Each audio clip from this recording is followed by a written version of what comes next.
All right. Hello, everyone. Just wanted to kind of remind you that there is no in-person class on Thursday, which is October 17th. I'm going to be out of town, so we're going to be doing a video lecture instead. And then we'll be finishing section 4.3 and covering section 4.4 in this lecture, and both of those sections, 4.3 and 4.4, will be due in Achieve on Monday, which is October 21st. And just to remind you, you will have a quiz on Tuesday, October 22nd. It's going to cover related rates from section 3.10. It's going to cover finding critical points from section 4.2, and it's going to cover classifying those critical points as relative maxes or relative mins using the first derivative test, which we're going to finish up here in section 4.3. Okay, so without further ado, let's do this. And before we get into the first derivative test, I do want to kind of do this word problem. So I know we did the mean value theorem in class on Tuesday, and it felt kind of odd, right? Why would we want to find a place where the instantaneous rate of change matches an average rate of change over an entire period, right? That seems kind of strange. And I really like this application because I think it gives you an idea of why this might be helpful for us. Okay, so we have a driver and their Easy Pass records them entering a tollway at mile 0 at 12:17 p.m. He exited at mile 115 at 1:52 p.m. A police officer pulls over the driver, stating that the driver exceeded the 65-mile-per-hour speed limit. The driver claims that they check the speedometer often and never exceeded 65 miles per hour. Can the police officer use the mean value theorem to claim that the driver must have exceeded 70 miles per hour at some point on their journey? Okay, so we have a car that's driving, right? Um, and in order to even use the mean value theorem, we would need to make sure that our function, and in this case, our function would represent um, the driver's position on this tollway. Um, and so, for instance, so at mile 0, we know they were at mile 0 at 12:17 p.m. and they were driving, and then their position was at mile 115 at 1:52 p.m. So we basically will have a position function. We're not going to be able to actually write out what that function looks like, but we can find some things about that function. Um, and in order to use the mean value theorem, we need to make sure that that function is both continuous on our closed interval and differentiable on the open interval. So um, basically, our input, my x value, would be time, right? And my output would be their position along this tollway. Um, Now, is that going to be a continuous function, your position along a highway? Well, it should be a continuous function. We can't have any breaks in our function, right? There can't be any breaks or holes in that graph. So as long as you haven't figured out how to teleport and go from one position to a complete separate position um, in a matter of moments, we shouldn't have any jumps unless you can figure out how to get to um, an infinite um, position, right? That's not going to happen when we're driving our car. We're not going to go toward infinity. Um, that doesn't make any sense. We don't have the ability to do that unless you have, some kind of um, yeah, crazy engine or something. So we're definitely going to be continuous. Nothing crazy is going to happen. Um, and then are we going to be differentiable? It are is our the derivative of position, which is our velocity, right? You can kind of think about it as speed, but with um, either a positive or negative direction. That speed function, is it going to, is its derivative, sorry, velocity, is that going to exist everywhere? And yes, your velocity, you should get a velocity out for at every time, at every point on your journey. Your speed might change a little bit, but you should always be able to get a speed out, as long as you still have a functioning transmission at the end of this, I suppose. So we're going to be continuous, we're going to be differentiable because we're driving a car on the highway, right? Nothing crazy is going to happen when we're driving the car on the highway. So we're going to be continuous and we're going to be differentiable, just by the way that works. So the mean value theorem will apply here. Now, our question is, can we claim that the driver must have exceeded 70 miles per hour at some point? So we have to figure out what the average rate of change was, right? So that we can figure out if we will have a point where the instantaneous rate of change matches our average rate of change. And I want my average rate of change to have the same units here, right? I want this to be miles per hour. So I want to, as we put this together, I want to keep that in mind. So we're going to do our miles on top, right? Y2 minus Y1 over X2 minus X1. Our Y values, our position is in miles, so that's good. So I'm going to call this my 0.2, and I'm going to call that first one my 0.1. So my Y2 is going to be 115. That's my position at the second point, and I'm going to subtract my position at the first point, which is mile 0. And then on the bottom, I need to do x2 minus x1. I need the difference between my x values.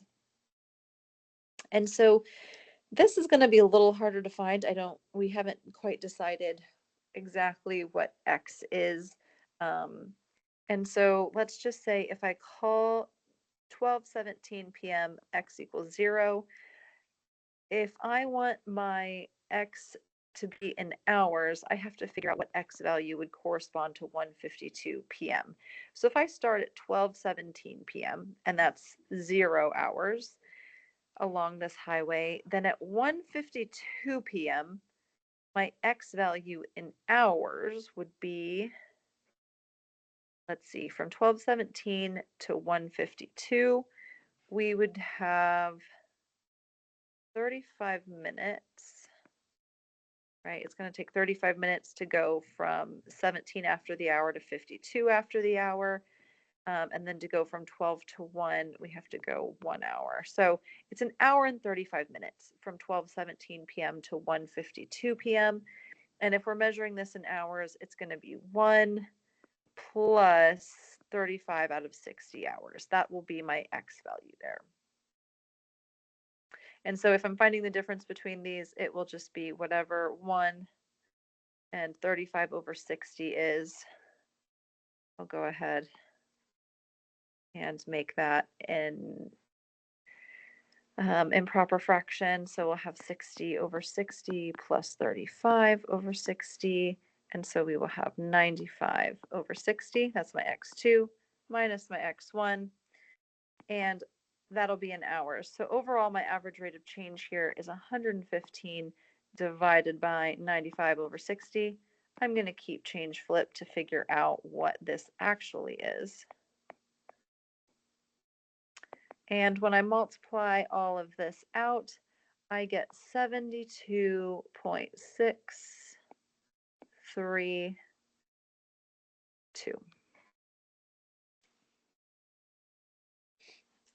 So that's my average rate of change over this whole period. And this is going to be in miles per hour. So that's my average rate of change. Because the mean value theorem applies, then there exists an x value such that the velocity, right, s prime, that's because let's just call my position function s, that's my main function, such that s prime of c is equal to this average rate of change of 72.632 miles per hour. So that means there was a place where s prime, which is my velocity of c, was 72.632 miles per hour. That means there was a point in time where this car was going 72.632 miles per hour. The mean value theorem guarantees us that we have a point whose instantaneous rate of change, right, whose instantaneous velocity matches this average rate of change of 72.632 miles per hour. So yes, the police officer does have proof that that driver exceeded 70 miles per hour and could write them a ticket. So this is a case where you can kind of use the fact that you have an instantaneous rate of change that matches um, um, an average rate of change, and it could kind of help you and um, kind of put that in context of why we would care whether we had a place whose instantaneous rate of change matched an average rate of change over a period. Okay, so that kind of finishes up the mean value theorem. And I want to finish up 4.2 with the first derivative test. So we talked about in class the fact that we're going to use slopes um, and how slopes are related to local maxes to help us with this. So we noticed that a local min switched from negative slope over here on the left to positive slope over here on the right. We noticed that to have a local max, we went from positive slope on the left to negative slope on the right. And there's also a place where it's possible where we could have a critical point that's neither a max nor a min. And those places are where our slope does not switch, right? We've got positive slopes on both sides. Basically, that means this is neither a max nor a min. And because our slopes didn't change. And we mentioned that critical points are going to separate our functions into sections that are strictly increasing or strictly decreasing. I can't switch slopes between critical points. Otherwise, there would be another critical point in there to cut it up into pieces. So we're going to use that to help us. So the first derivative test, what this is going to do for us is we are going to use this to classify critical points as local maxes or local mins, or neither if it's neither. So the first thing that we have to do is cut our function up into monotonic pieces, right? Pieces that are strictly increasing or strictly decreasing. And our critical points are going to do that for us. So we're going to find the critical points of our function. And remember, the way to find your critical points are to find where your derivative is equal to 0 or where your derivative does not exist. Those are how we find our critical points, and you'll solve for x in each of those situations, and you'll get your critical points. And then I want you to put your critical points on a number line. So you'll create a number line, and you'll put the critical points that you found on there. Let's say we found 2 of them. I've got a critical point 1 and a critical point 2. So each of these sections on either side of my critical points, these are going to be monotonic. They're either going to be increasing or decreasing, and every x value in each of those pieces will have the same slope. So what we're going to do is we're going to find the slope in each section. To do that, you're going to pick a representative x value from each piece. It does not matter what the x value is as long as it exists somewhere in that section. Now I want to find the slope. So let's say I pick this x value right here as my representative. I want to find the slope at that x value. How would you find the slope at an x value? And note, we've already found our derivative. The derivative tells us slope. So I can go ahead and plug these representatives into my first derivative, because when I plug an x value in, I get a slope out. So let's just say I plug each of these representatives into my first derivative, and I find that I get a positive value here, a negative value here, and a negative value here. Well, since I got a positive value for my slope over here, what that means is my slope is positive, which means my original function is increasing there. So I'm just going to sketch this out and say my original function is increasing there. In this middle section, let's say I got a negative number out of my slope. That means I have negative slope, which means my function is decreasing there. And in this section over here, if I get a negative out, that means my slope is negative and my original function is decreasing.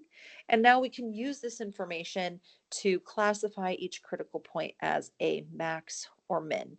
And so notice once we have kind of fill these in, if I go from increasing on the left to decreasing on the right, this guy has to be a relative max or a local max.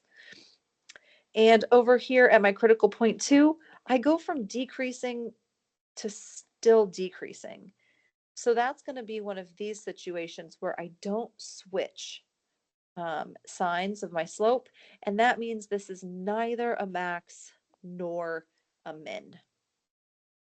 And that's how the first derivative test is going to work. We find our critical points, we plug x values around our critical points into our first derivative to get the slope, and we use our slopes to figure out whether the critical points between those slopes are maxes, mins, or neither.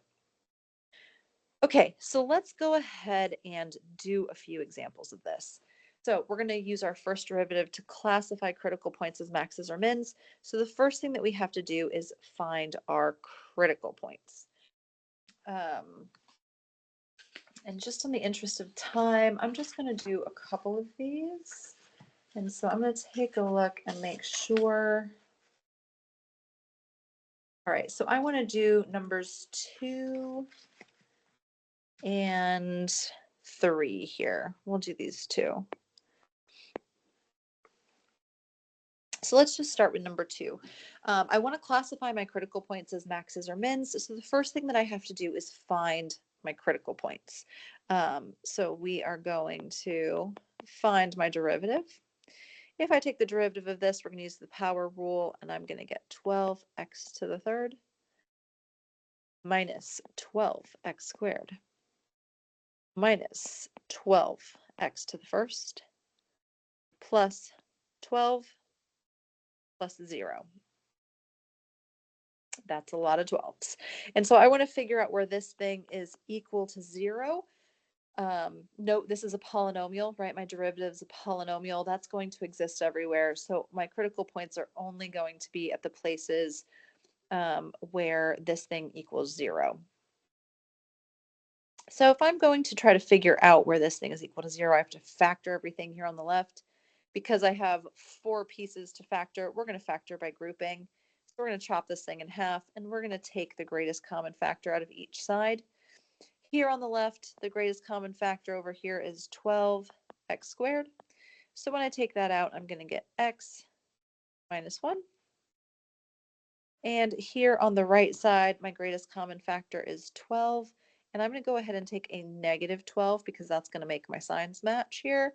So if I take a negative 12 out, I'm going to get x minus 1.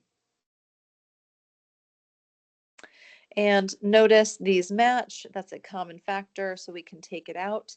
I'll keep it on the right. I think a lot of people's brains like it kept on the right. And so when I take that out of everything, I get 12x squared minus 12.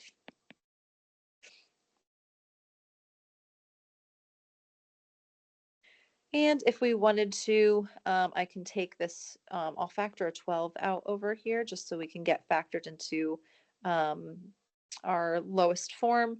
So if I take a 12 out, I get x squared minus 1. I still have this x minus 1 here. And this is a difference of squares, so I can continue to factor. That's x plus 1 times x minus 1. I still have this x minus 1 hanging out at the end, so now I'm fully factored. So we can set each of these equal to 0, so either x is equal to -1, x is equal to +1, and this also says x equals +1. That's going to be a double, so we really don't need to include that as well, right? It's just that's a repeat of this one. So my critical points are -1 and +1. So now that I have my critical points, I'm going to put those on a number line. So -1 goes here, +1 goes here. And now we have to test values in each of these sections because this is going to split my number line up into pieces that are monotonic. So each of these will be strictly increasing or decreasing. So you can pick your favorite number less than -1. I'll go ahead and pick -3.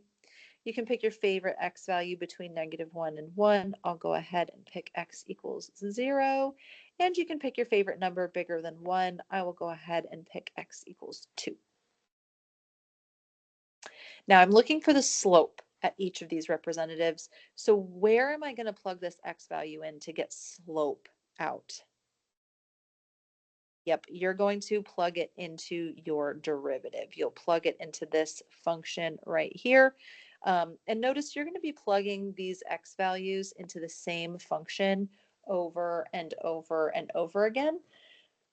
So this is a great opportunity for you to use the storing feature, and you can store each of these x values into one of those variables like a, and then you can just put an a instead of an x into your derivative to just keep plugging these numbers in over and over again. So you can use that storing feature. So I'm going to use my calculator. I'm going to store -3 into a, and then I'm going to type in 12. And then memvar is where you go to get that a back out. And I'm going to type in 12a to the third minus 12. I'll go back to memvar and get an a squared minus 12. I'll go to memvar and get an a. And I'm going to add 12. So now when I plugged this into my f prime, at x equals -3, my first derivative was -384.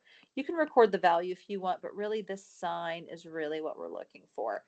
Because my slope is negative, that means my function is decreasing here. Now I'm going to plug 0 into my same function, so I will type 0 and hit the store button and store that into a. And then I'm going to hit the up button to go back to my derivative. And when I plug 0 in, I get 12 out of my derivative. So that means that my derivative, my slope, is +12 because I have a positive slope. I'm increasing there. My original function is increasing. And then I have to plug in x equals 2. So I'm going to store 2 into a and hit the up button to go back to my derivative and have that plug that in for me. And when I plug 2 in, I get 36 out of my derivative. So that means that I have a positive slope and my original function is increasing again. Okay, so now that we have all of this done, we can classify our critical points as maxes or mins. So as I'm going, if I go from decreasing to increasing, this x equals -1 is a local min, because if I go from decreasing to increasing, that's what my function looks like. I'm a minimum here. And here at x equals 1, my function goes from increasing to increasing. So I look like this. This function, or this point, is neither a max nor a min. Sometimes you will have that where your critical points are neither maxes nor mins, and that's okay.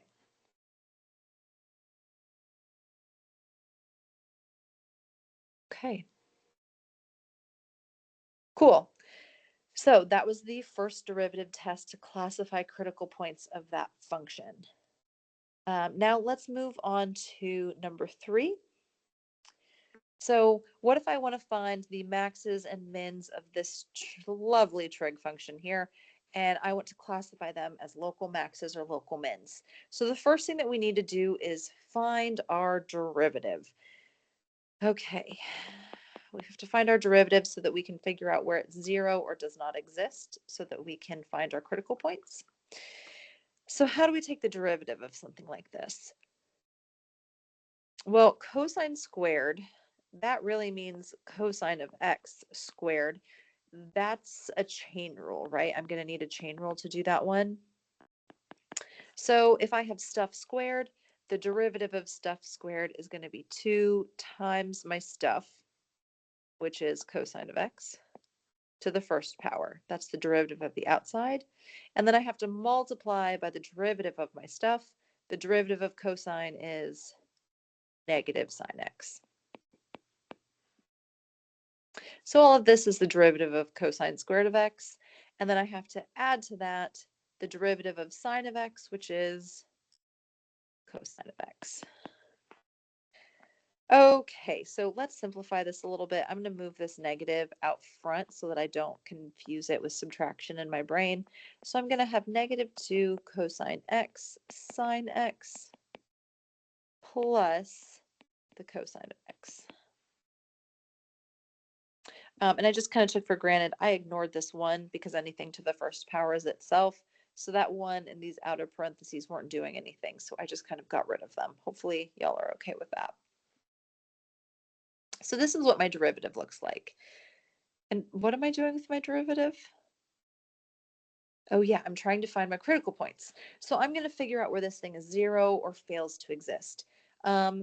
Is 2 times the cosine of x times the sine of x plus the cosine of x, is this not going to exist anywhere? Do we have any issues with sinusoidals? Nope, those are continuous everywhere. This exists everywhere. We're not going to have any issues with those. So this thing is going to exist everywhere. So I really just have to find where this thing is equal to 0. Okay, so we're going to be looking to factor this again. Do I have anything that comes out of everything on this side?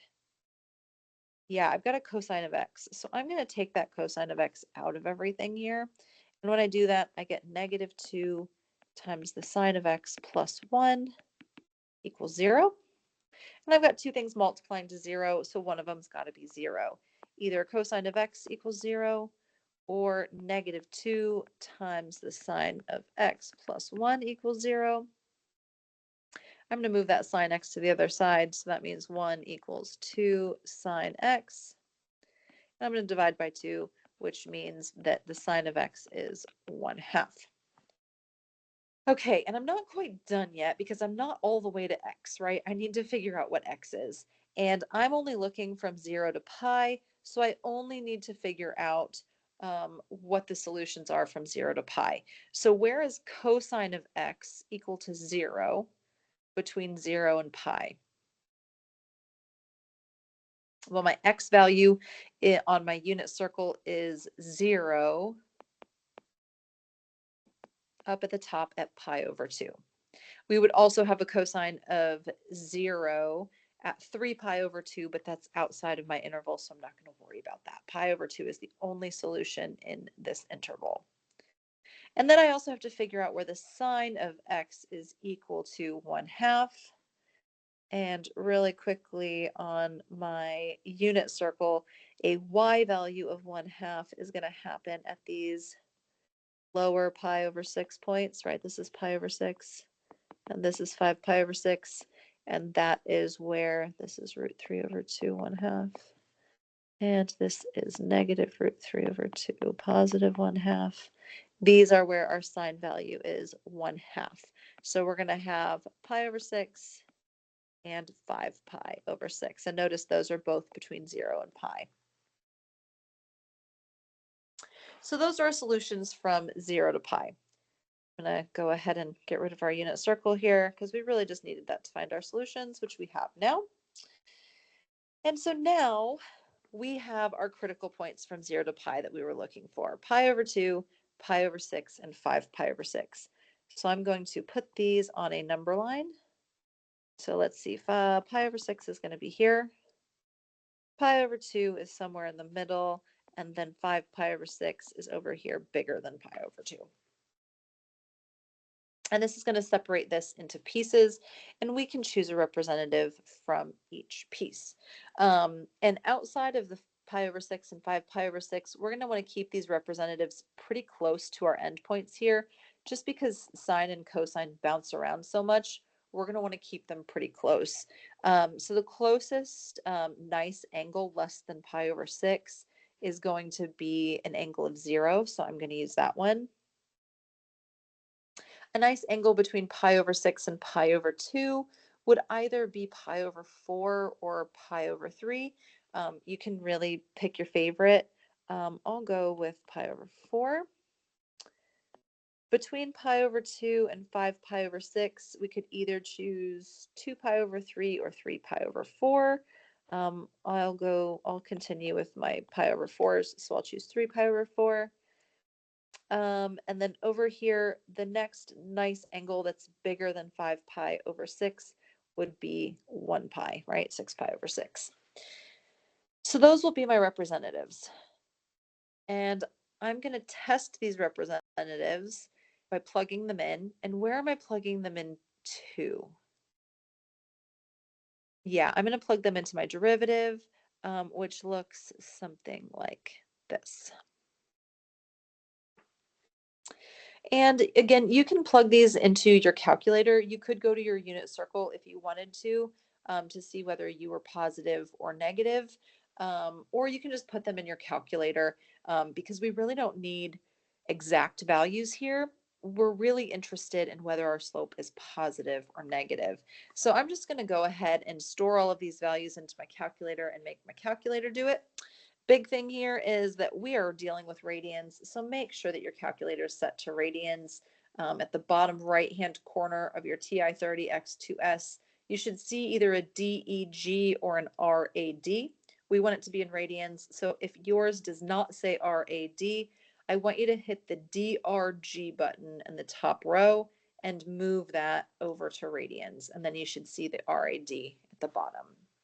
So I'm going to take 0 and store it into my A value because I'm going to plug 0 in first.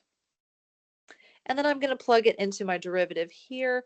So I'm going to go ahead and tell my calculator to do -2 times the cosine of mem var A times the sine of mem var A.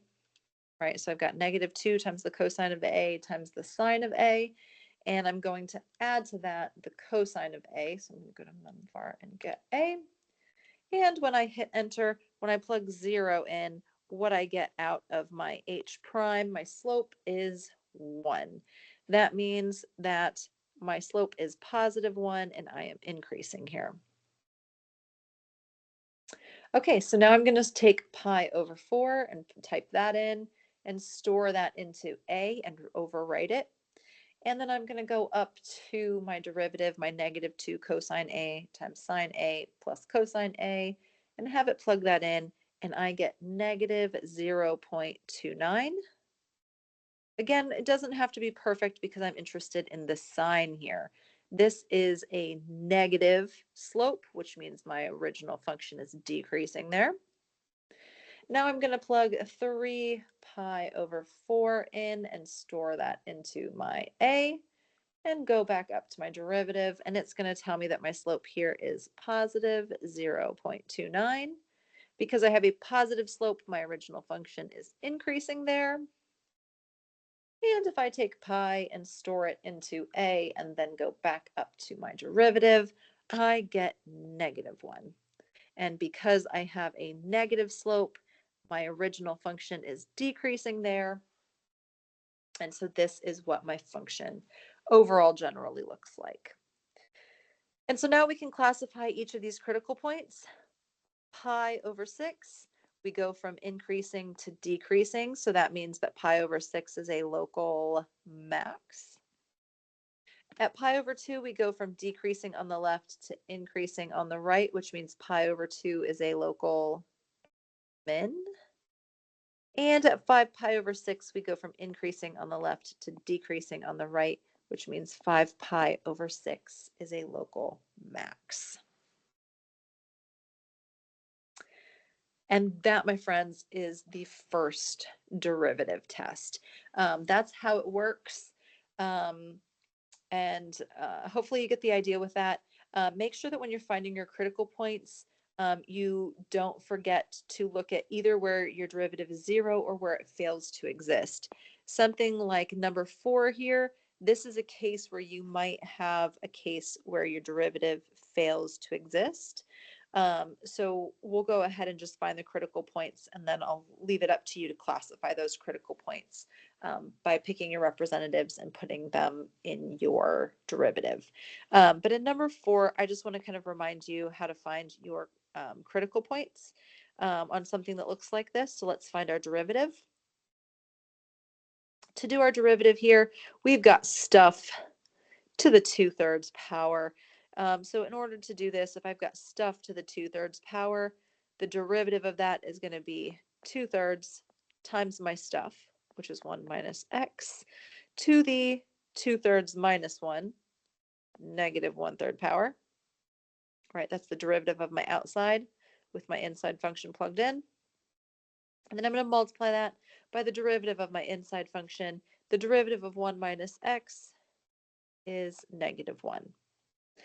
So my derivative here, if I simplify this, I've got, this is negative 1 over 1. So on top, I'm going to have the negative 2. On the bottom, I'm going to have a 3.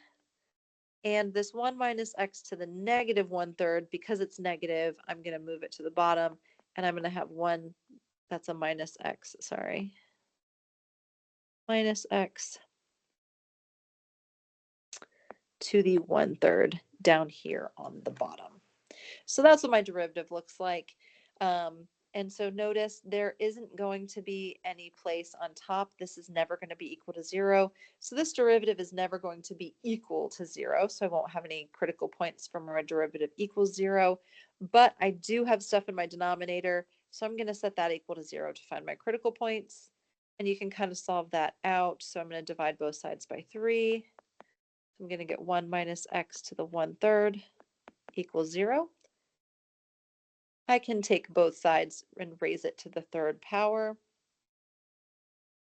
Let me just adjust this here, sorry. Raise both sides to the 3rd power. And when I do that, I get 1 minus x over here. 0 to the 3rd is 0. And now I can just add the x to both sides. So 1 is equal to x. This is my only critical point. Is this in the domain of my original function? Right, because this came from a place where my derivative did not exist. So that gives me kind of a spidey sense that says, oof, maybe that's not in the domain of my original function. And so maybe it's not a critical point. But if I come back to my original function, I can absolutely plug that in. This is not in a denominator, sorry, in my original function. And since it's not in a denominator in my original function, it's okay. I can plug that in and get 1 minus 1, which is 0 to the 2/3 power. I can take a cube root of 0 and then square it. So I'm good. This is, in fact, a critical point. And it's the only one we have. So you would put that on your number line, split it up into pieces. You can choose your test values on either side, and you're going to plug them into this beautiful derivative to test whether your slopes are positive or negative. And I'll let you go ahead and plug that into your calculator and classify that x equals 1 as either a max or a min.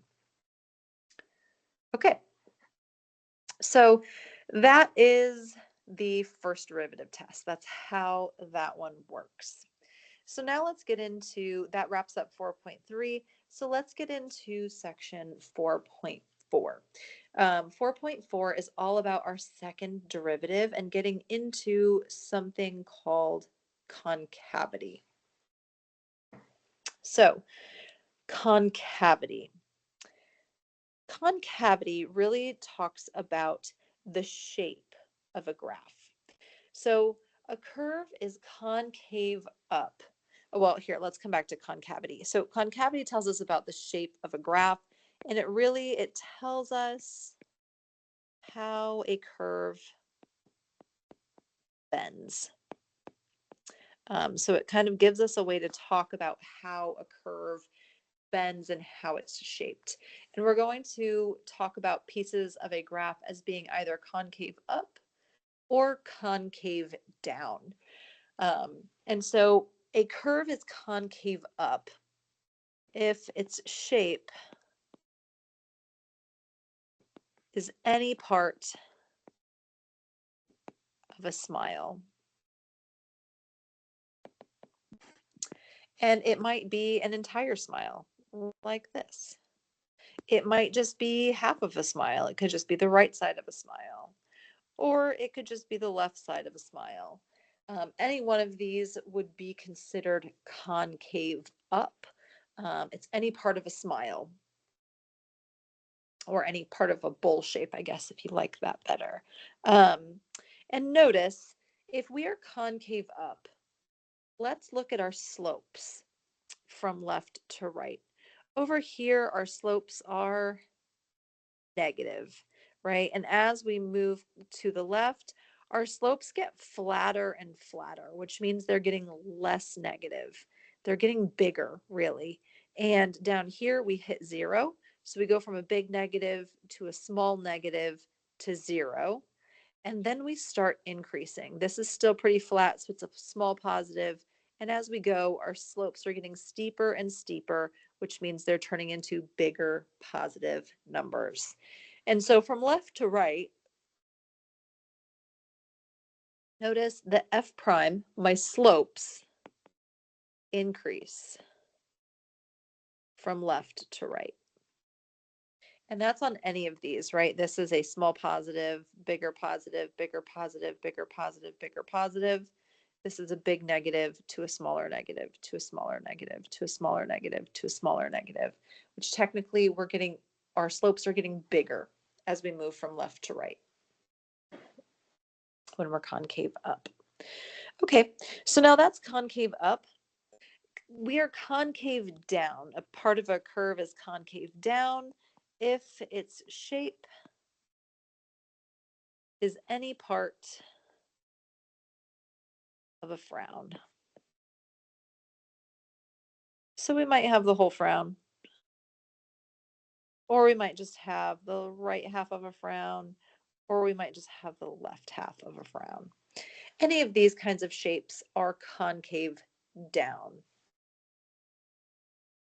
And so that's what a concave down curve looks like.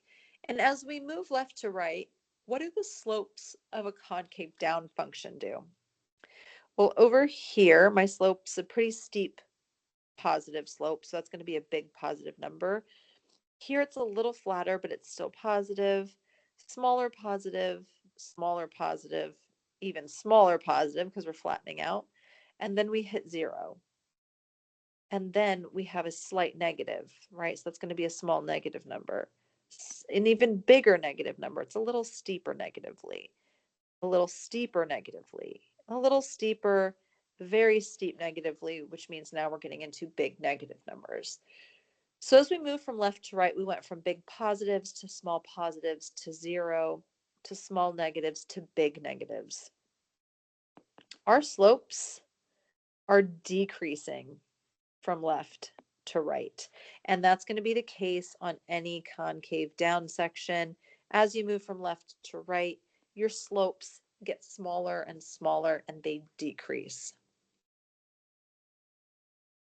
So, because the rate of change of our slopes tell us about concavity, right? If my slopes are increasing, that's a rate of change of the slope. If my slopes are decreasing, that's a rate of change of the slope. That's what tells us about concavity. So if we want a rate of change of slope, We want a rate of change of the derivative, which means we want a derivative of the derivative.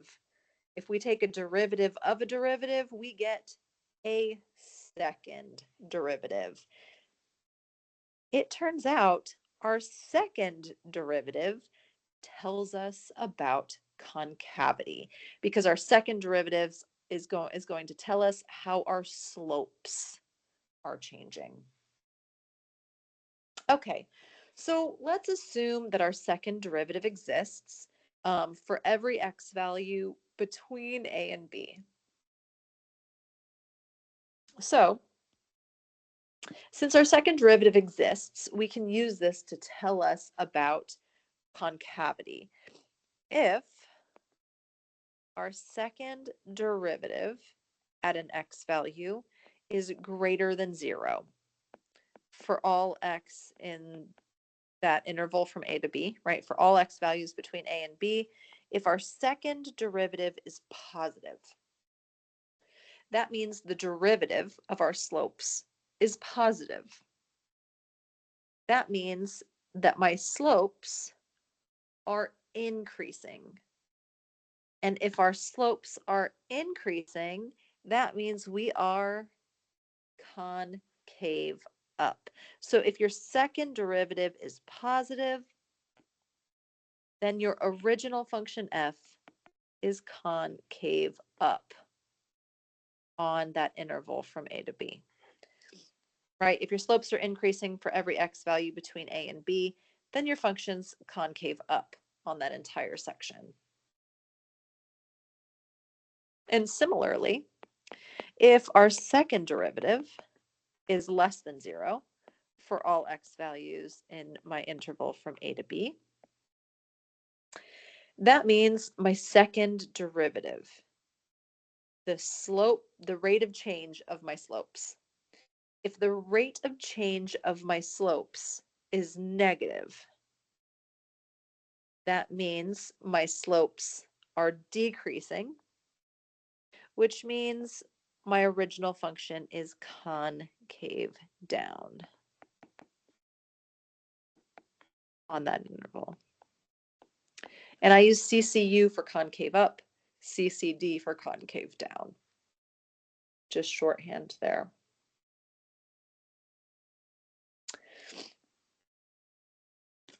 Oh, and I didn't actually fill this in. Because the rate of change tells us concavity, we're going to use our second derivative. Sorry, I forgot to fill that in.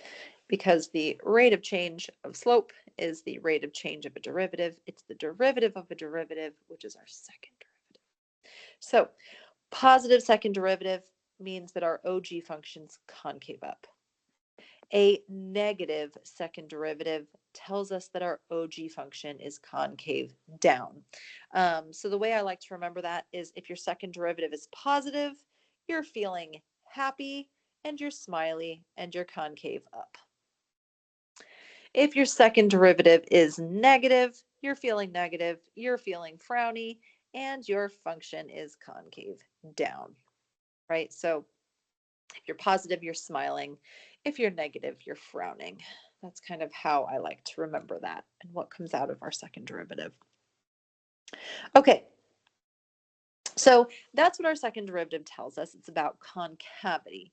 Now, just the way that we had a special point where we switched slopes, we are going to have a special point where we switch concavities because most functions aren't going to be necessarily concave up or concave down everywhere.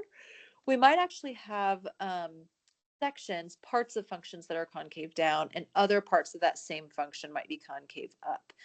We would have these sections kind of pieced together. So there may be a place where we switch from concave down to concave up or vice versa. So here in this picture here, this section is concave down, right? Because it's a part of a frown. And this section is concave up because it's part of a smile. If we put those two things together, then there is a point here where those two sections meet, right? Where we switch from concave down to concave up. That place where we switch is now going to be called an inflection point. It's a place where a function switches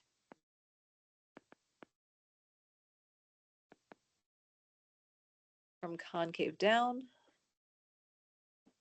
to concave up, or from concave up to concave down. It's a place where you change concavity. Now, how would we find those places where we switch concavity? How would we find inflection points? Well, what tells us our concavity again? The second derivative. The second derivative tells us concavity. And so here, where we were concave down, our second derivative is negative, right? Because if you're frowny, you're concave downy, right? And you're feeling negative, right? If you're frowny, you're negative. So my second derivative is negative there. Here, if I'm concave up, my second derivative should be positive. Because I'm smiley, I'm positive. And so if our second derivative is negative here and our second derivative is positive here, it should kind of make sense to you that this point where we switch is a place where our second derivative hits 0. Where we go from negative to positive, we're going to switch.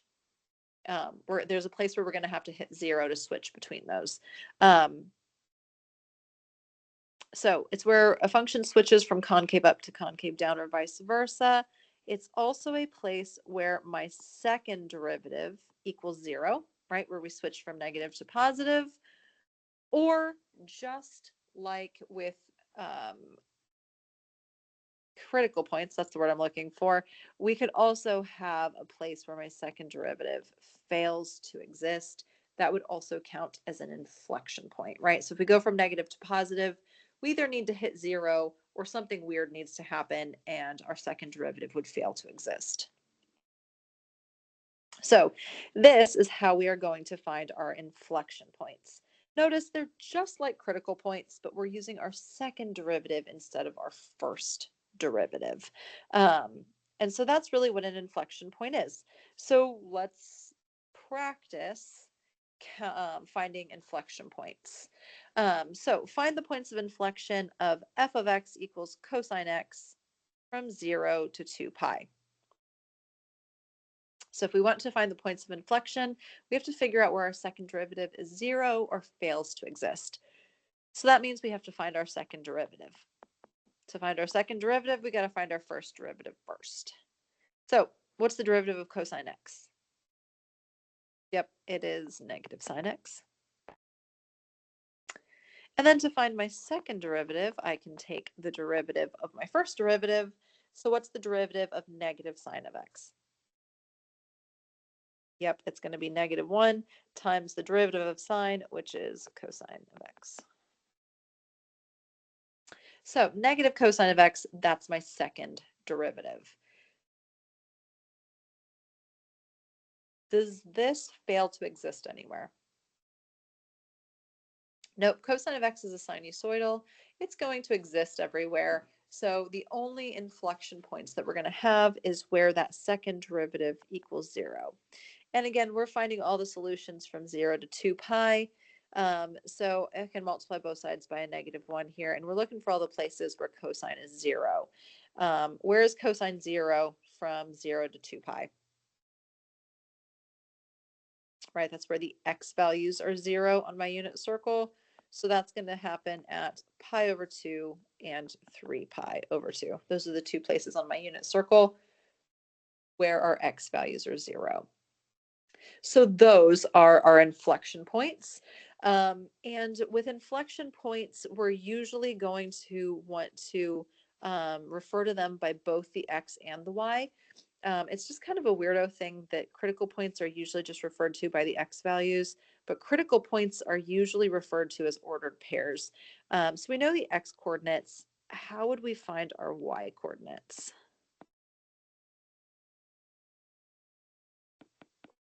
If you have an x and you need a y, you're going to plug it into your OG function. This is y. So we'll take pi over 2 and plug it into cosine of x to get y.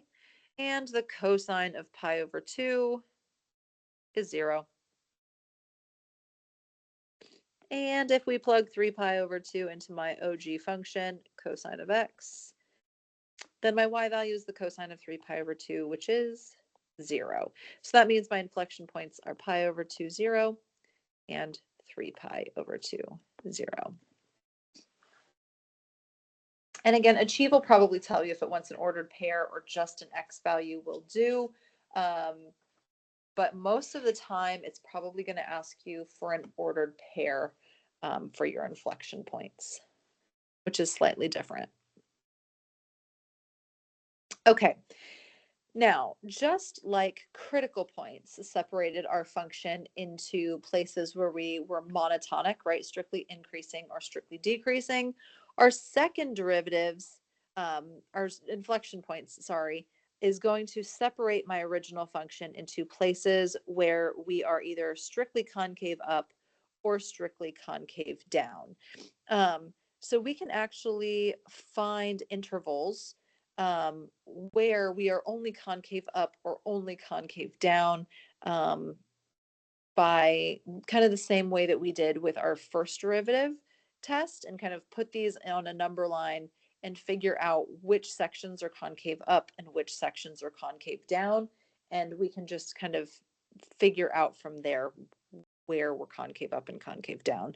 So if we want to find all inflection points of this function, right, it's a polynomial, 3x to the 5th minus 5x to the 4th plus 8, and I want to find the intervals where we're concave up and concave down, we're first going to find our inflection points and then use those to cut our number line up into sections that are strictly concave up or strictly concave down. Okay, so we have to find our inflection points first. To do that, we need to find our second derivative and set it equal to 0. So let's find our first derivative first.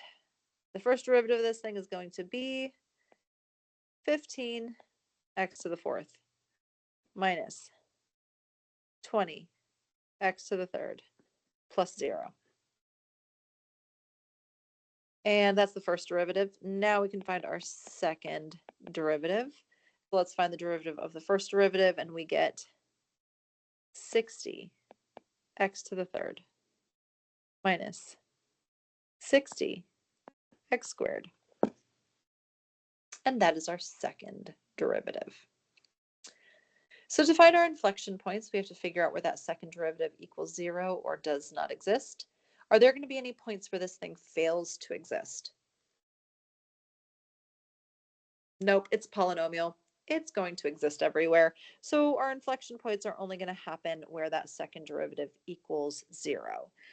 We'll solve this out just like we did with our critical points. We're going to factor out what comes out of everything. We can take out a 60 and an x squared, and we're going to get x minus 1. And now we've got two things multiplying to 0. We can set them each equal to 0. So either 60x squared equals 0 or x minus 1 equals 0. And that means either x is 0 or x is 1. Those are my inflection points. Again, you can plug these into your OG function to get y if you need it. But for now, I'm just going to refer to them by the x coordinates.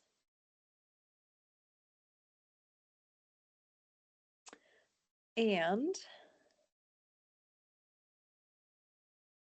we will figure out where our original function is concave up and where we're concave down.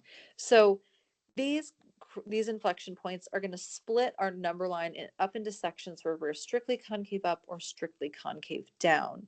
So I'm going to put these on a number line. X equals 0 would be here, and x equals 1 would be here. And we are going to figure out if we are concave up or concave down on each of these sections. how would we figure out if we were concave up or concave down in each of these sections?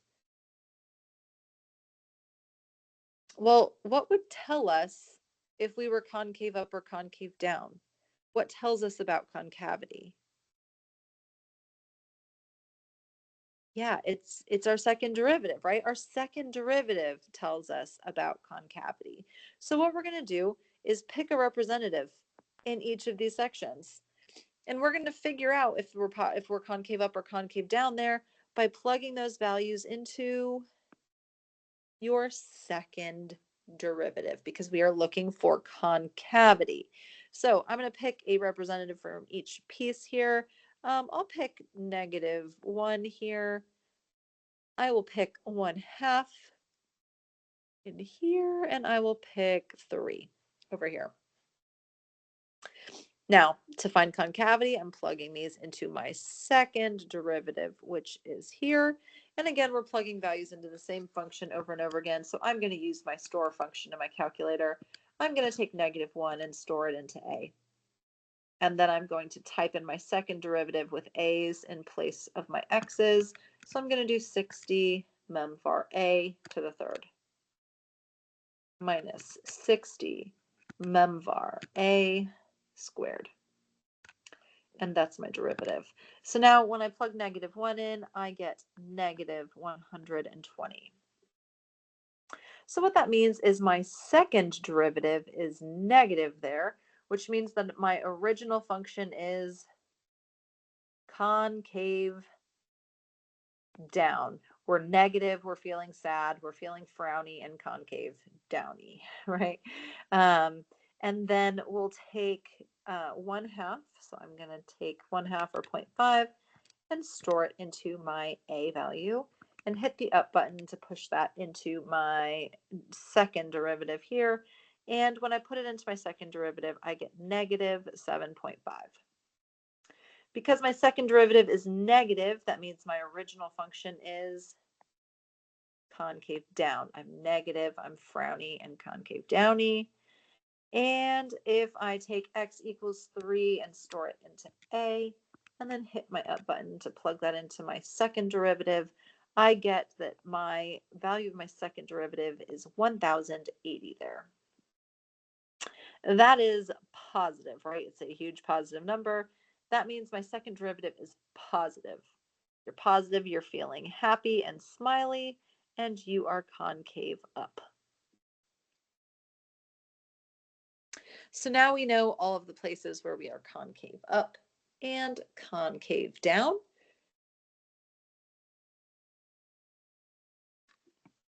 And notice, technically, x equals 1 is our only inflection point because this is the only place where we switch from concave down to concave up. At x equals 0, we don't switch concavity. So technically, that's not an inflection point. I don't think Achieve is going to be super picky about that and whether you classify that as an inflection point. But just from our technical standpoint, that 0 doesn't count because we don't switch concavity there. Okay, so we'll actually answer this question. Where are the intervals where we're concave up and concave down? So the intervals where we are concave up is just on this section here, which goes from 1 all the way up to infinity. We are not going to include 1 because technically we are neither concave up nor concave down at those inflection points or places where our second derivative is 0 or fails to exist. And where are we concave down? We're concave down on this section from -infinity to 0, and we're concave down on this section from 0 to 1. And we have to separate those up and cut out that 0 because technically we're not concave up or concave down there. So we can't actually include that. So we're going to have to separate that into two intervals and put a union between them. So those are the intervals where we are concave up and concave down.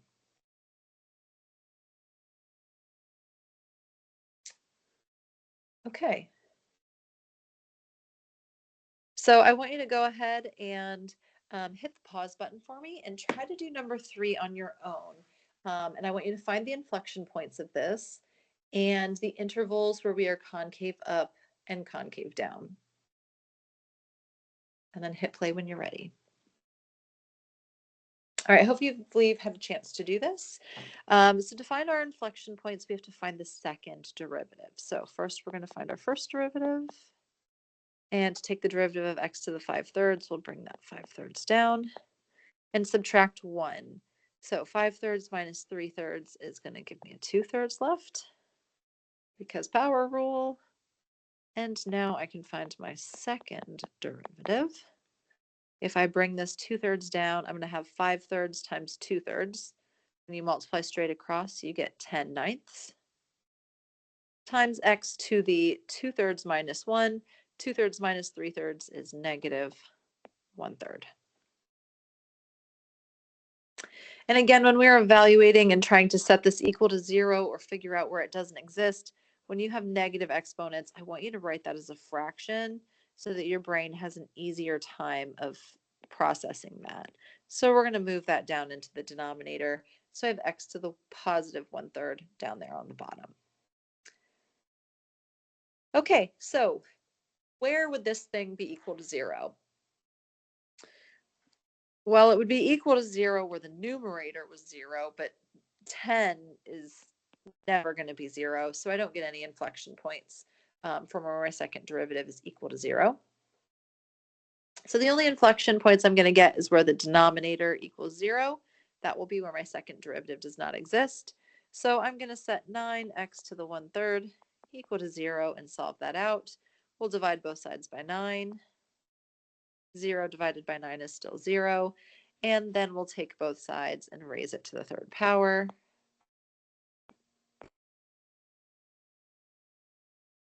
And we will get x equals 0 to the 3rd power is still 0. So that means this is going to be my only inflection point because I don't have any places where this is 0. I only have an inflection point from where my second derivative fails to exist. And that's the only inflection point that's going to cut my number line up into sections where I'm concave up and concave down. So I'll put 0 on my number line. And then to figure out which sections are concave up and concave down, we are going to choose representatives. I'm going to choose -1, right, less than 0, and I'll choose +1, bigger than 0. And we're going to plug that into our not our first derivative, our second derivative, because I want to know the concavity. So I'm plugging it into my second derivative. And when I take each of these numbers and plug them into my second derivative, when I plug -1 in, I get 10 over 9 times -1, which is negative 10/9. And since that's negative, my second derivative is negative, I'm feeling frowny and concave downy. And if I plug +1 into my second derivative, I get 10 over 9 times 1, which is just 10 over 9, which is positive. Because my second derivative is positive, that means I'm feeling happy and smiley, and my original function is concave up in that section. And notice that 0 is a true inflection point because we do switch from concave down to concave up. And now we can answer the question of where this is concave up and where this is concave down. This function is going to be concave up everywhere in this section from 0 to infinity. And we're going to be concave down everywhere in this section from -infinity to 0.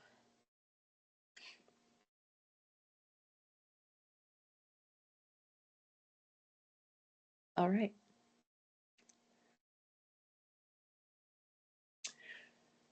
All right, so that's how we use the second derivative to tell us about concavity and to figure out, where we have inflection points where we're concave up and concave down. We can also use our second derivative to help us classify whether critical points are maxes and mins. I know that we just did this with our first derivative, and you just figured out how to use your first derivative to classify critical points as maxes or mins. Now we're going to figure out how to do the same process, classifying critical points as maxes or mins, but we're going to use the second derivative to help us instead of the first derivative. Okay, so how might this work? So I've got a function here. And notice this function has a local max up here, and it has a local min down here. Okay, because we're talking about our second derivative to help us, what does our second derivative tell us? Concavity. Our second derivative tells us concavity. So I want you to look at the concavity at these maxes and mins and tell me what you see. So around this local max, tell me about the concavity there. To be a local max, you have to be opening downward. You have to be part of a frown, which means your function is concave down there. So you're going to be concave down at a local max point. Does that make sense? Because we have to open down. It's going to be part of a frown.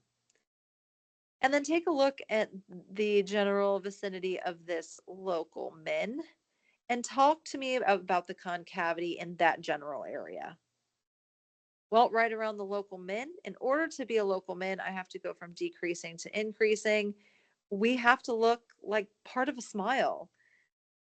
We have to be concave up in order to be a local min. So this is how we are going to use our second derivative to tell us about critical points. Now, this is going to be confusing because we were just talking about inflection points with our second derivative. And the second derivative, where it's 0 or does not exist, tells us inflection points. But here, I didn't misspeak, we are classifying critical points again. So make sure you have that clear in your mind. Inflection points are one thing, critical points are another, but we can still use our second derivative to classify those critical points that came from our first derivative. So how might this work? Well, at our local max point, we need to be concave down, which means what would happen if you plugged that x value? I'll call this one x1. If I took x1 and plugged it into my second derivative, because I'm concave down, when I plug the x value of my local max into my second derivative, I need to get a negative number out in order to be concave down. And at this local min, if I took its x value, I'm going to call it x2. If I took that x2 and plugged it into my second derivative, I would need to be concave up there, which means I would get a positive number out of my second derivative. So this is how we are going to use the second derivative to classify our critical points. We are going to actually plug the x value of our critical point into our second derivative and see what we get out. So the second derivative test, this does exactly what the first derivative test did as well. It's going to classify critical points as maxes and mins.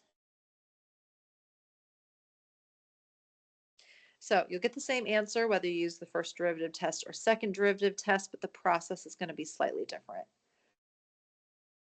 So the first thing that you have to do is find your critical points, just like we did with the first derivative test. But now, instead of putting our critical points on a number line and testing points around them in our first derivative, we are going to find our critical points, and we are going to, as long as our second derivative exists there, we're going to plug it into our second derivative. We are going to take that x value of our critical point and plug it straight in. So if the second derivative at that x equals c value is greater than 0, Okay, so our second derivative is positive.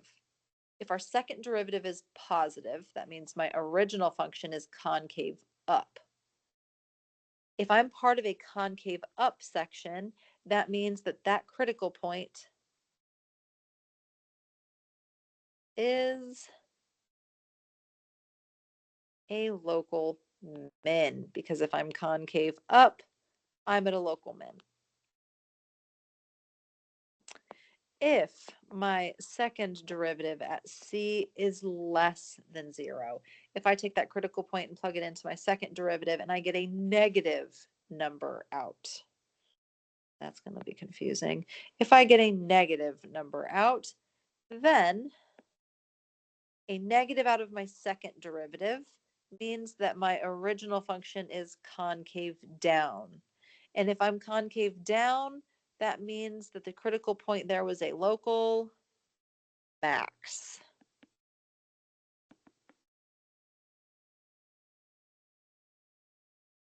Frowns have maxes, smiles have mins. And then what if you plug your C value in and you get 0 out, right? Because you can be positive or negative or 0. What happens if we get 0 out of this? Well, if we get 0 out of our second derivative, that means we're at an inflection point. We are neither concave up nor concave down at that point, which means this test is inconclusive.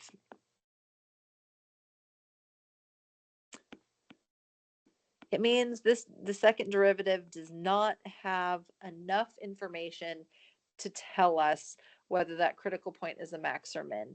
F of C could be a local max, a local min, or neither. We don't have enough information to tell.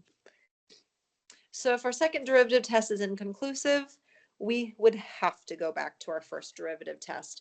The first derivative test can never be inconclusive, but the second derivative test can be. But because we're plugging our critical points directly into our second derivative, it's actually faster and less work to do the second derivative test. So there are benefits to using the second derivative test, right? It's quicker, it can be cleaner, but it can also be inconclusive, and you might have to do the first derivative test anyway. All right, so let's practice this. I want to find all of the critical points of this function, and I want to use the second derivative test to classify each of our critical points as a local max, a local min, or neither. All right, so I'm first going to find my critical points. So that means I need to find the derivative of this. How do I find the derivative of this? Yep, I'm going to need a product rule. That's annoying, but here we are. All right, I need a product rule. So my first function is 2x minus x squared. My second function is e to the x. So I'm going to do the derivative of the first function. So what's the derivative of 2x minus x squared? Yep, it's 2 minus 2x times the second function as is, e to the x, plus my first function as is, 2x minus x squared, times the derivative of my second function, the derivative of e to the x is e to the x. All right, I'm going to have to figure out where this thing is 0 or does not exist, so I'm going to want to simplify this. I see that I can take an e to the x out of everything, so I'm going to go ahead and take that out. And if I take an e to the x out of everything, I'm going to get 2 minus 2x over here, plus 2x minus x squared over here. And notice these inside parentheses aren't really doing much, right? I just have one thing plus another. So I'm going to go ahead and kind of get rid of those and ignore those. And so now I can just go ahead and add these together and combine like terms. Negative 2x plus 2x. Yeah, that's 0. Those go away. And so I really just have e to the x times 2 minus x squared left. This is my derivative. So I have to figure out where this thing equals 0 or where it does not exist. Is there anywhere where this thing will not exist, where I can plug in an x value and no y value comes out? Nope. This is an exponential, which exists and is continuous everywhere, times a polynomial, which exists and is continuous everywhere. So this thing is always going to exist. So I don't have any critical points where my derivative does not exist. So I just have to set my first derivative equal to 0 to find my critical points. So now if I solve this out, I've got two things multiplying to 0. One of them's got to be 0. So either e to the x is 0 or 2 minus x squared is 0. E to the x, that's never going to be 0. I don't have any solutions to this.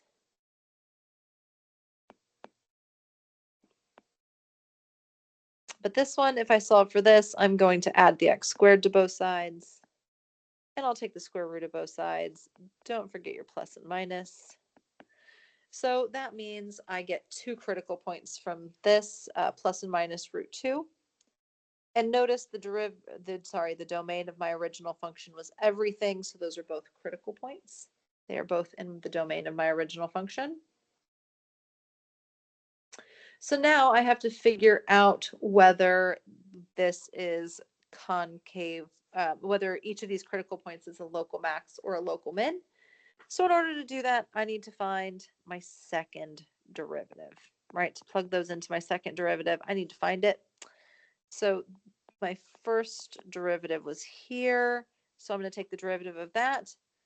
To take the derivative of that, we need another product rule. So e to the x will be my first function. 2 minus x squared will be my second. So I'm going to do the derivative of my first function. Derivative of e to the x is e to the x times the second function as is, 2 minus x squared, plus the first function as is, which is e to the x, times the derivative of my second function. The derivative of 2 minus x squared is 0 minus 2x, or just negative 2x. And again, we're going to have to deal with this, so I'm going to factor out that e to the x. So I'm going to have e to the x times 2 minus x squared minus 2x. My brain really doesn't like that. You really don't have to reorganize it, but my brain does not like that at all. So I'm going to reorganize just because that's what my brain likes. And so this is my second derivative. So now to use my second derivative test, I'm going to take my critical points and plug them directly into my second derivative. So I'm going to do f double prime of my first critical point, positive root 2, and I'm going to do f double prime of my second critical point, negative root 2, and I'm going to see what I get out. So when I plug positive 2 into my second derivative here, I get e to the root 2 times negative root 2 squared minus 2 times root 2 plus 2.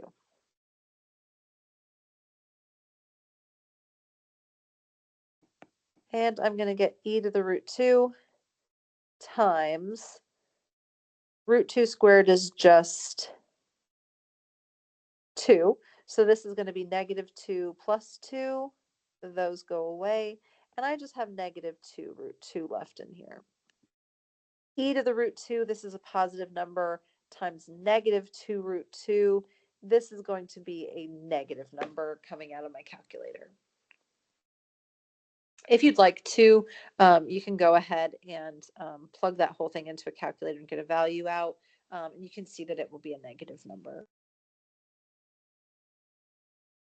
So since I got a negative out of my second derivative, that means my original function is concave down, right? It's negative. It's feeling frowny, which means positive root 2. Is that a max or a min? It's a max, right? So we have a local max at x equals positive root 2. I'll put that down here somewhere. So we'll do a max at x equals root 2. And now I'm going to plug negative 2 directly into my derivative, and I'm going to get e to the negative root 2 times negative root 2 squared minus 2 times negative root 2 plus 2.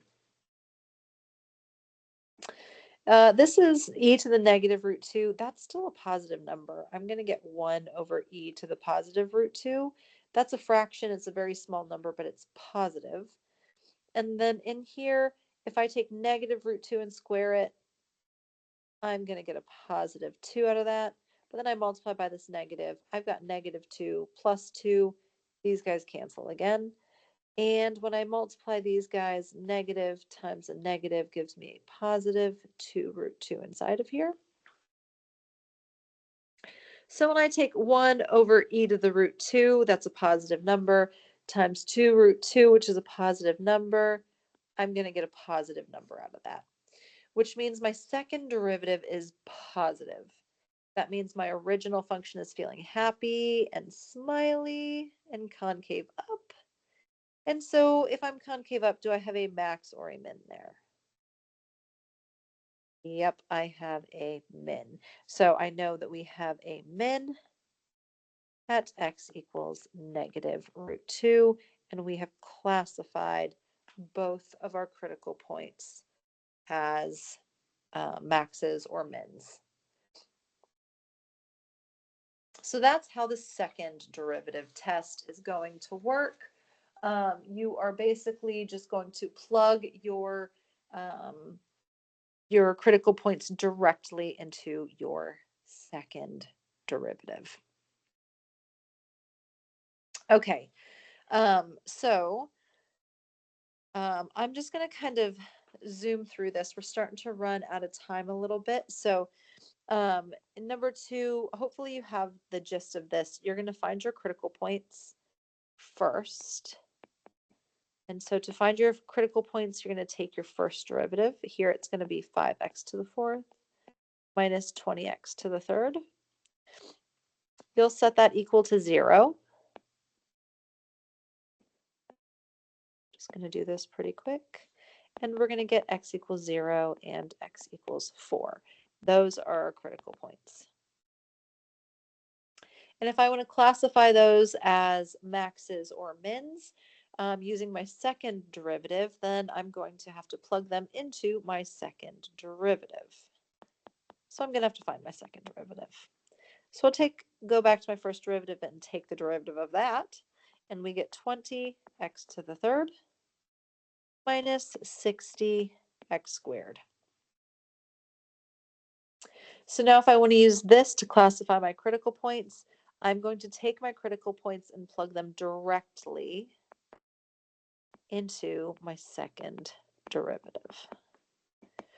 And so when I take each of these and plug them in, notice when I plug 0 in, I get 0 minus 0. I get 0 out of that. And if I take 4 and plug it in, I get 20 times 64 minus 60 times 16. You can put that into your calculator. I got 320 out. So since I got, let's start with this one because this is the more straightforward one. If I got a positive number out of my second derivative, that means my original is concave up, which means I have a min at x equals 4, and we've classified that critical point as a local min. But if I get a 0 out here, this is neither positive nor negative. This means that we are inconclusive. And this second derivative test can't tell whether x equals 0 is a relative max or a relative min. So to figure that out, you need to go back to your first derivative test. And you would go all the way back and you would plug 0 and 4 onto your number line. And you would pick values around these to test. So let's just say I'll pick -1, and 2.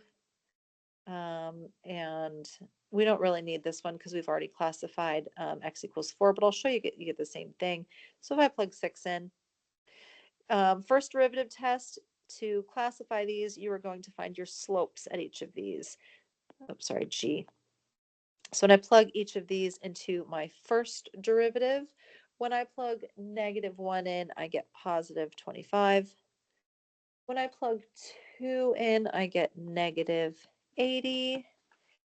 And let me plug 6 in real quick because I didn't do that one originally.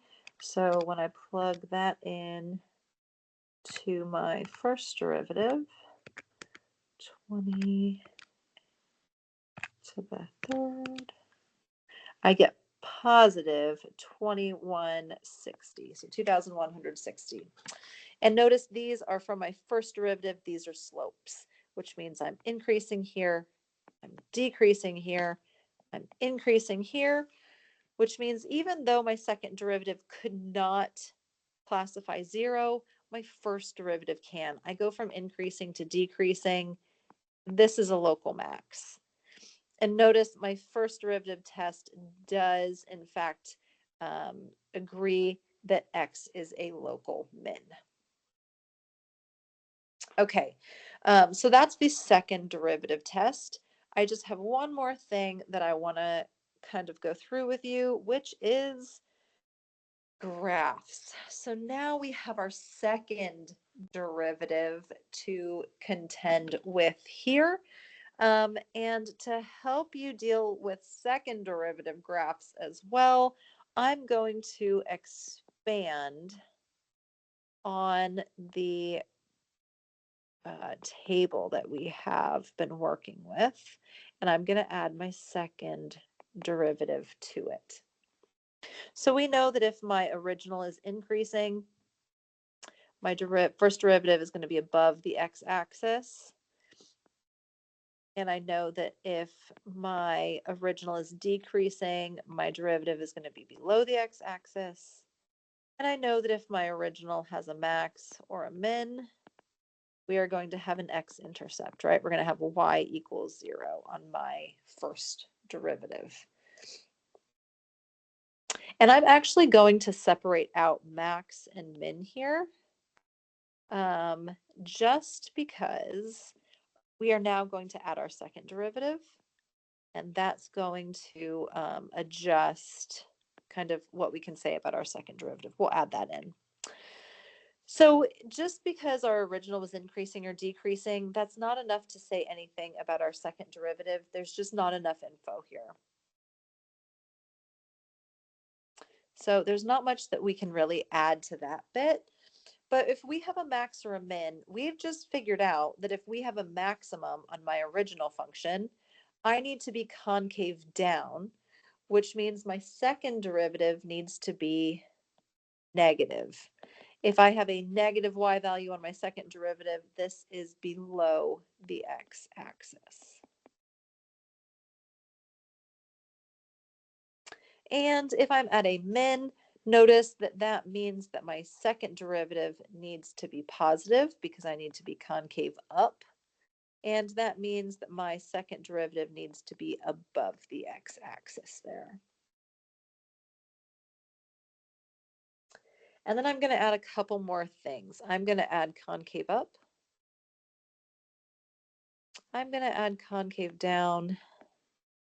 And I'm going to add inflection point to this. So again, if we are concave up, we just did that, right? This is going to be positive, and we're going to be above the x-axis. If we're concave down, my second derivative needs to be negative, and we're going to be below the x-axis on the graph of my second derivative. And notice, because the second derivative is the derivative of the first derivative, we're going to have the same connections as we did between the first derivative and the OG. Because my second derivative is above the x-axis, the thing that it's the derivative of needs to match this kind of positioning here, we need to have increasing. We need to have increasing slopes, right? If we're concave up, we have increasing slopes from left to right, and that means our second derivative is positive. And notice that matches kind of the pattern that we had up here. If we're concave down, our slopes need to be decreasing from left to right, and that should make sense that then the slopes of the slopes would be negative and below the x-axis. And it has this same pattern between the thing and its derivative. And then finally, inflection points. That is where our second derivative is 0, which means we would have an x-intercept there. It's also positive that we have a DNE situation, but most of the time it's going to be 0. But I'm going to leave this kind of as an x-intercept. And notice if we had an x-intercept on my derivative, then the OG had to be a max or a min. So if this thing has an x-intercept, that means my OG, which would be my first derivative, is either at a max or a min. So you'll know you have an inflection point on your original if your first derivative is at a max or a min, or your second derivative hits 0. So we're going to use this to help us. Notice that this graph that we're given, we're going to use it to identify the intervals where this function is increasing, decreasing, concave up, and concave down. Now, let's say if the function in my graph is my OG, right? So actually, I'm gonna rewrite this. Sorry. If this graph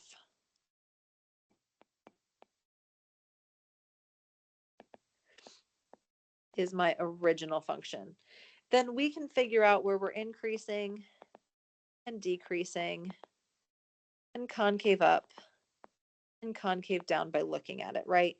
This thing is increasing from 0 to B and from E to, we'll just say G. So we're increasing from 0 to B, union from E to G. I'm assuming that we're stopping here, right? We've got closed points here. Where we're decreasing, this thing would be decreasing from B to E. We're concave up. Where is this thing part of a smile? Well, we would be part of a smile, I'd say here, this whole section here. So that would be from C to G. And we would be concave down on this section, which would be from 0 to C. Okay. Now, the harder part is, what if the graph isn't my OG function?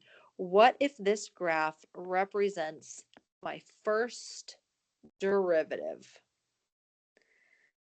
Then I want to know where my OG function is increasing. I want to know where my OG function is decreasing.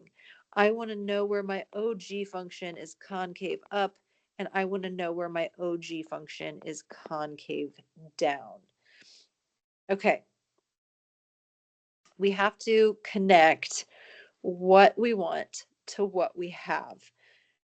Okay, so this graph, I'm going to kind of erase all of what we had here.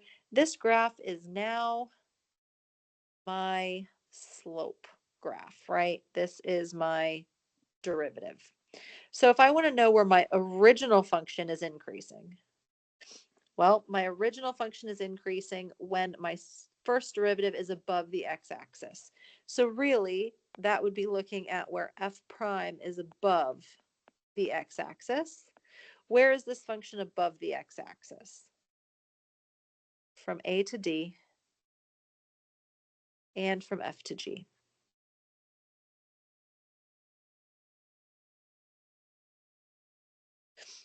Right? So we have to connect what we want to what we're given. What if I want to know where my OG function is decreasing? Well, where my OG function is decreasing, my derivative, which is the graph that I have, is below the x-axis. So then where is this graph below the x-axis?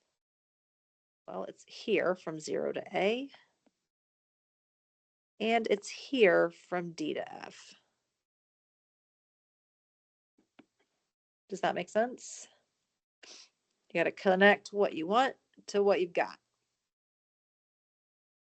Now, if I want to know where my original function is concave up, my original function is concave up, but this is not the OG function. This is my first derivative. So I'm looking for where my first derivative is increasing. So we're looking for where f prime is increasing. So the place where this thing is increasing is from 0 to b and from e to g.